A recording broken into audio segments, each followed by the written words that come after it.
नमस्कार दोस्तों, मैं सोनू यादव। मैं आज एक बात बताने जा रहा हूँ कि मेरा आप लोग देखते होंगे कि हर एक पोस्ट बीजेपी के खिलाफ आता है, बीजेपी गवर्नमेंट के खिलाफ ही रहता है।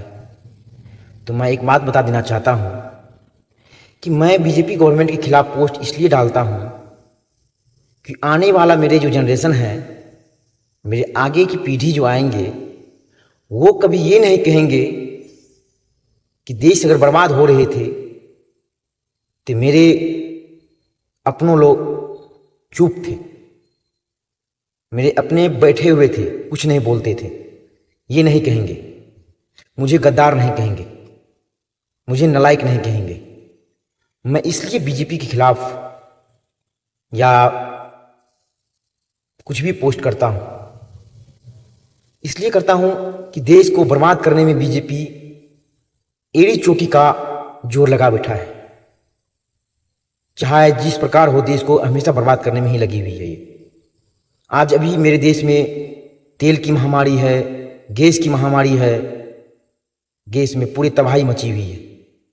और यही सरकार, यही लीडर, यही नेता गन 2 या 3 महीना पहले जब बंगाल में चुनाव थी और अदर स्टेट में चुनाव थी, तो उस दरमियान बोल रहे थे कि हमारे देश में गैस की किल्लत नहीं है, तेलों की किल्लत नहीं है।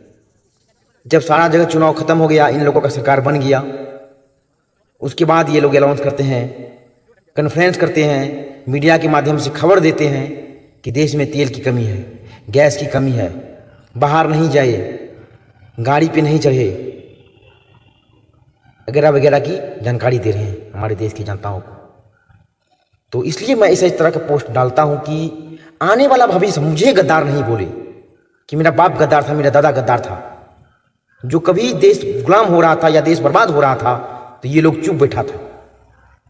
तो जो भी अंधभक्त इस प्रकार चुप बैठे हैं देश को बर्बाद देखते हुए, तो आने वाला भविष्य तुम्हारे जो है तुमको गाली दे के पुकारेगा, याद करना। हाल ही में एक बात बहुत चर्चे में है हमारे देश में और पूरा विश्व में कि मीडिया के सामने मोदी ने नॉर्वे में कुछ जवाब नहीं दे पाया। तो मैं बता देना चाहता हूं कि मोदी मीडिया के सामने जवाब कैसे देंगे। इस 12 वर्ष की शासनकाल में हमारे देश में मीडिया से एक बार भी रूबरू हुआ है मोदी? किसी भी मीडिया से नहीं हुई, कभी नहीं। जब ऐसा हमारे देश में ये नहीं हो सकता है, हिंदी मीडिया के सामने ये रूबरू नहीं हो सकता है, उसके सामने ये प्रेस कॉन्फ्रेंस नहीं कर सकता है, तो नॉर्वे में जो वो महिला पत्रकार थी, तो उसके सामने वो कैसे जवाब देता? वो तो उनसे इंग्लिश में सवाल किए थे। जब वो इंग्लिश में उनसे सवाल किए तो हम तो समझते हैं कि वो मीडिया थोड़ा मूर्ख थी, इसलिए वो उनसे इंग्लिश में सवाल किए, उनको पता नहीं था मोदी के बारे में।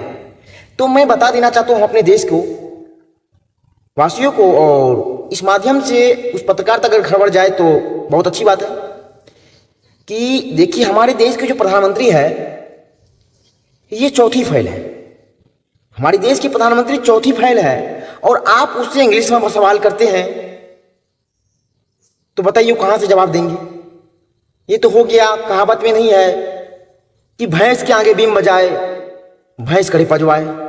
तो हमारे देश की जो प्रधानमंत्री है भैंस के समान है, तो उसको जो आप सवाल कीजिएगा तो कहां से जवाब देंगे? आपको इंग्लिश में, आपको इंग्लिश में, हिंदी में जवाब मांगना चाहिए ना उनसे।